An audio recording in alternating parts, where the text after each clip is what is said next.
benar. Ya, Assalamualaikum warahmatullahi wabarakatuh. Kamu di sebuah tempat rumah makan yang cukup istimewa di Lambaru. Jadi uronyo negara mantan-mantan pemuda dan anak gadis tahun 80, tahun 70 nibat kata pada uronyo Grupa Jobu bersama dalam rangka silaturahmi alumni SMA Muhammadiyah Nyo Kedakualon. Ya, mantan-mantan anak gadis, mantan-mantan pemudanya adalah yang kalian generasi penerus mungkin mundur le dua boh sepo atau kuat boh sepo. Ya. Nyo ke urinyo hasil-hasil yang kalian berbakti kepada negara melalui SMA Muhammadiyah. Ya. Yang gino konya masing-masing kerana jabatan dro di tempat yang istimewa atau kerana tugas-tugas dro ke kan? Ya, termasuk yang urin yang anak tinggi di Bandar Aceh atau di Aceh Besar. Aku sebab lu menang karena nyo wajah yang wajah India yang biasa raya kumi.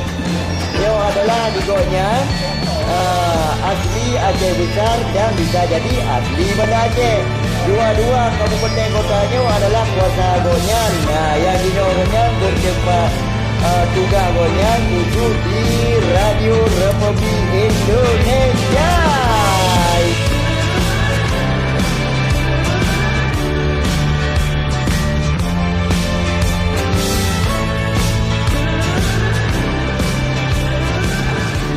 Yang pertama sekali terima kasih atas kehadiran kebetulan yang menumpuk tanpa agenda yang menumpuk dengan posisi yang sama orangnya dan bersama menang. Ya. Nah, jadi kebetulannya alumni SMA Muhammadiyah Bandar Aceh lagi Rambah kuno khusus Kecamatan Teluk Palimau.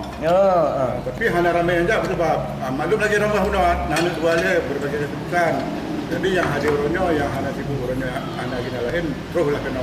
Walaupun hanya sekitar 10 roh, tapi alhamdulillah cukup bermakna dengan kumpul lagi ni rupa karena tertib anu kumpul lagi.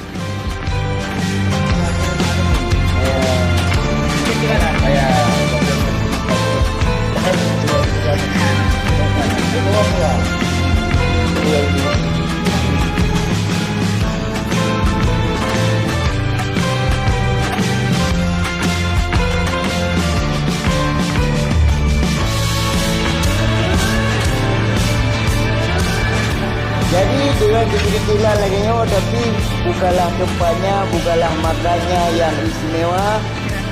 Tetapi yang paling istimewa adalah kebersamaan. Ini dia. Iya. Nyo bapaknya pergi tak sibuk dengan HP, maklum.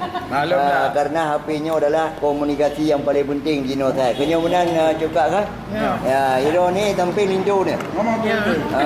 Empat tugas hino kak? Zainal Abidin. Iya, Zainal tugas ro ni. Bro, rumah sakit Zainal Abidin ya. Bapak Unsiah. Unsiah luar biasanya yang purkan di tempat melahirkan generasi penerus Aceh katanya di bimbing ya. Coba. Ada nasihat sana. Pensiunan SBA, Solusi Bangunan Alas. Luar biasa. Uria mata muda ada big geduk manis ya. Ya, nyo abang nyo ni kalau kacamata koknya biasa pakai pak mata, nyo pakai pak ule. Yang mantan pengusaha sukses. Wah. Dino di pak bang? Dino, di Dino di Bandar Aceh tu. Di Bandar Aceh yang kajelah kali ni kerja. Punya di lantas. Di lantas Polda Sumatera Aceh ikut bersyukur dengan acara seperti ini. Iya, kali Aceh TV hadir bersama Bang Sahril.